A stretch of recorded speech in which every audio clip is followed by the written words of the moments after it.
की काही जे खासदार आहेत महाराष्ट्रातून निवडून येतील, जसं रावसाहेब दानवेंचं नाव कोणी घेतं, कोणी म्हणतं उत्तर मुंबईत भाजप येईल, तसंच ठाकरे गटाचा फिक्स खासदार अशी चर्चा जेव्हा होते तेव्हा ओमराजे निंबाळकर यांचं नाव घेतलं जातं. काय वाटतं, अजितदादांची खेळी तिथे यशस्वी होईल की नाही? एक लक्षात घ्या की शिवसेनेमध्ये जे बंड झालं आणि शिवसेनेमध्ये बंड झाल्यानंतर जिथे आमदार आणि खासदार त्या भागातल्या ज्यांनी एकी दाखवली आणि एक स्वाभिमानाचा झेंडा तिथे गाडून ठेवला, त्यापैकी एक ठाणं होतं धाराशिव, की ज्या धाराशिवचं नाव बदलवलं, उस्मानाबादचं धाराशिव केलं. हा सरकार सोडता सोडता उद्धव ठाकरेंच्या मंत्रिमंडळानं घेतलेला निर्णय, ज्यावरती शिंदे सरकारनं शिक्कामोर्तब करून अंमलात आणला. पुन्हा सांगतो हे माहितीसाठी की लोकसभेच्या गॅझेटमध्ये उस्मानाबाद मतदारसंघ म्हणून त्याची नोंद आहे, जरी आपण धाराशिव म्हणत असलो तरी. कारण जनगणनेवरती लोकसभा निवडणुकांचं गॅझेट ठरतं आणि तीच नावं कंटिन्यू झाली आहेत. जनगणना झालेली नाही आहे. पुढच्या वेळेस जेव्हा होईल तेव्हा धाराशिव मतदारसंघ असं त्याचं नामकरण लोकसभेला होईल. आता उस्मानाबाद आहे, पण तरी आपण धाराशिव म्हणूया. तर धाराशिवमध्ये कैलास पाटील की जे सुरतला जाता जाता मधनंच आले परत, त्यानंतर ओमराजे निंबाळकर हेही काही शिंदे गटाकडे गेले नाही. आणि या दोघांनी आम्ही मातोश्री बरोबर लॉयल आहोत, निष्ठावंत आहोत म्हणत झेंडा काढला धाराशिवमध्ये.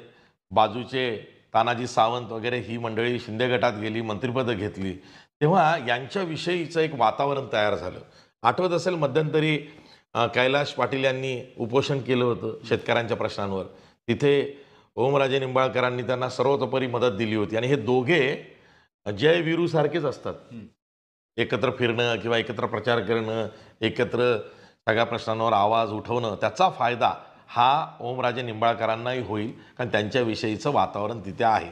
प्लस त्यांचा उमेदवारी अर्ज भरायला आदित्य ठाकरे गेले आणि म्हणले जिगर का तुकडा, असं काहीतरी म्हणाले की ओम दादा हा माझा जिगर का तुकडा आहे. बघा हे ऑप्टिक कसं उभं राहतं ना, की तुमच्या पाठीवरती हात ठेवणारे किंवा तुमच्या डोक्यावरती हात ठेवणारे हे पक्षश्रेष्ठी आहेत आणि ते इथे येऊन तुमच्या मतदारांसमोर असं जेव्हा बोलतात तेव्हा साहजिकच त्याचा खूप फायदा होतो.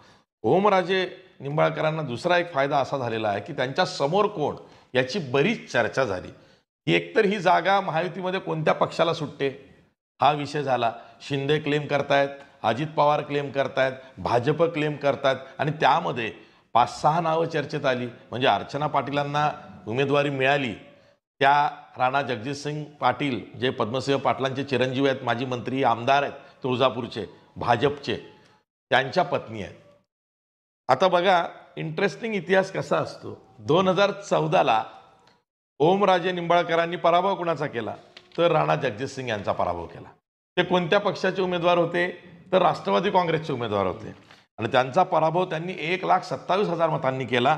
स्वतः नाही म्हटलं तरी 6 लाख मतं शिवसेनेकडनं घेतली, जेव्हा राणा जगजितसिंग पाटलांना 4,69,000 मतं मिळाली आणि निंबाळकरांनी राणा जगजितसिंग पाटलाचा 1,27,000 पराभव केला. 2014ला प्राध्यापक रवींद्र गायकवाड हे खासदार झाले होते, ते शिवसेनेचे उमेदवार होते. त्यांनी पद्मसिंह पाटलांचा पराभव केला जे राष्ट्रवादी काँग्रेसचे उमेदवार होते आणि तोही पराभव जवळपास शिवसेनेनं राष्ट्रवादी काँग्रेसचा हा 2,34,000 मतांनी केला. पण यावेळेस आता ओमराजे निंबाळकर शिवसेनेची जागा आहे, शिवसेनेचं बंड झालेलं आहे, पण त्यांच्याकडे धनुष्यबाण चिन्ह नाही आहे, त्यांच्याकडं मशाल चिन्ह आलेलं आहे. म्हणजे ठाकरेंच्या शिवसेनेकडं आता मशाल चिन्ह आलेलं आहे. आता चिन्ह नवीन आहे मशाल लोकसभेला. मग अशा वेळेस उमेदवार कोण तर बरीच चाचपणी झाली. बघ वेगवेगळे नावं आले. अगदी IAS अधिकारी प्रवीण परदेशी यांचं नाव आलं की ते भाजपकडनं तिकीट घेतील, केंद्रात त्यांना मोदींना मंत्री करायचं आहे अश्विनी वैष्णवांसारखं, म्हणून त्यांचंही नाव चर्चेत आलं. आपल्याला आठवत असेल की किल्लारी भूकंपाच्या वेळेस लातूरचे जिल्हाधिकारी म्हणून खूप चांगलं काम प्रवीण परदेशींनी केलं होतं. त्या भागात त्यांचं बरं नाव आहे, तर त्यांना उमेदवारी देऊया का असा विषय झाला. त्यानंतर अभिमन्यू पवार जे औशाचे आमदार आहेत, OSD होते, विशेष कार्य अधिकारी देवेंद्र फडणवीसांचे 2014 ते 19, त्यांना तिकीट द्यायचा का याचाही भाजपनं विचार केला. त्यानंतर राहुल मोटे यांना तिकीट देऊन बघायचं का असा विचार औशाचे माजी आमदार, त्यांना आयदर कमळाच्या चिन्हावर दिलं तर नथिंग लाईक इट, नाही तर मग तुम्हाला सोडायचीच जागा नसेल तर तुतारीवरती ते लढायला त्या तयार आहेत. आणि मग अर्चना पाटील ह्या आता अजित पवार कुछ साल पहले इनको पिज्जा खाने से फुर्सत नहीं मिलती थी और अब देखो कैसे हेल्थ फ्रीक बन यांच्या गटाकडनं तुतारी सॉरी घड्याळ घड्याळ या चिन्हावरती बघा माझंही कन्फ्युजन होतं. तर मतदारांचं किती होणार आहे? मतदानाचं खूप होणार.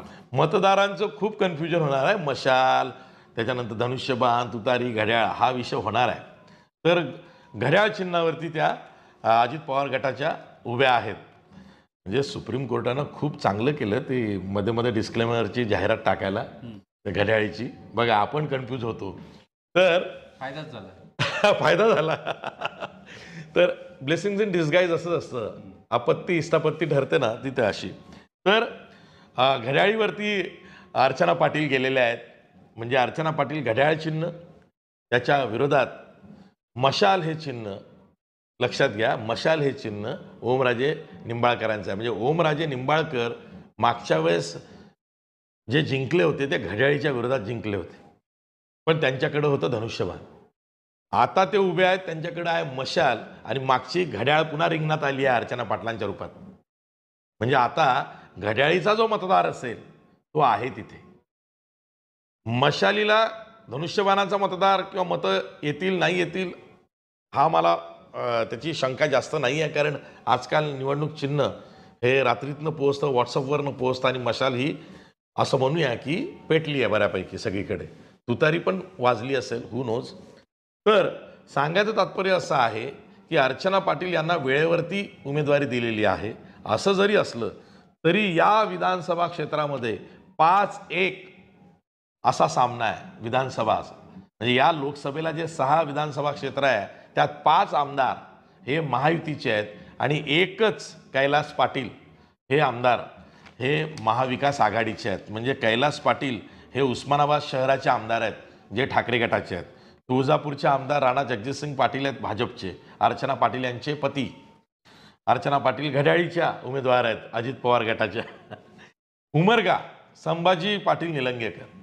संभाजी पाटील निलंगेकर जे माजी मंत्री आहेत ते आमदार आहेत उमरग्याचे. औशाचे अभिमन्यू पवार हे भाजपचेच आमदार आहेत.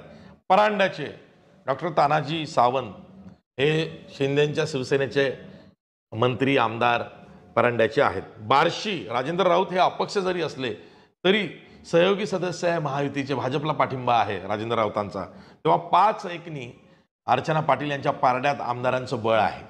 पण पुन्हा तेच, it's a battle of perception. ही लोकसभा निवडणूक बॅटल ऑफ परसेप्शन आहे. इथं सुद्धा जरांगे पाटील फॅक्टर हा नेमका कोणाच्या बाजूनं जातो. शेतकऱ्यांच्या प्रश्नावर म्हणाल तर कैलास पाटील, त्यानंतर ओमराजे निंबाळकर यांनी बऱ्यापैकी लीड घेतलेली आहे, आघाडी घेतलेली आहे. कारण उपोषण केलं होतं मधल्या काळात शिवसेनेनं, इथे पीक विम्याच्या संदर्भात आंदोलनही केलं होतं ठाकरेंच्या शिवसेनेनं. तेव्हा ह्या ज्या गोष्टी आहेत तेव्हा इथे पारडं हे ओमराजे निंबाळकरांचं जड दिसतं आहे. तरी पण निकालांती काय होईल माहिती नाही, बघूया काय होतंय ते. तर नक्कीच यावर आपण एक पोलही घेतला होता की रावसाहेब दानवेंच्या मतांवर जरांगे फॅक्टरचा प्रभाव पडेल का. 86% लोक म्हणतात की हो तिथे प्रभाव पडेल. 9% लोकांना वाटतं प्रभाव पडणार नाही. 4% सांगता येत नाही आम्हाला तिथे नाही. नक्कीच मराठवाड्यात हा प्रभाव दिसणार आहे.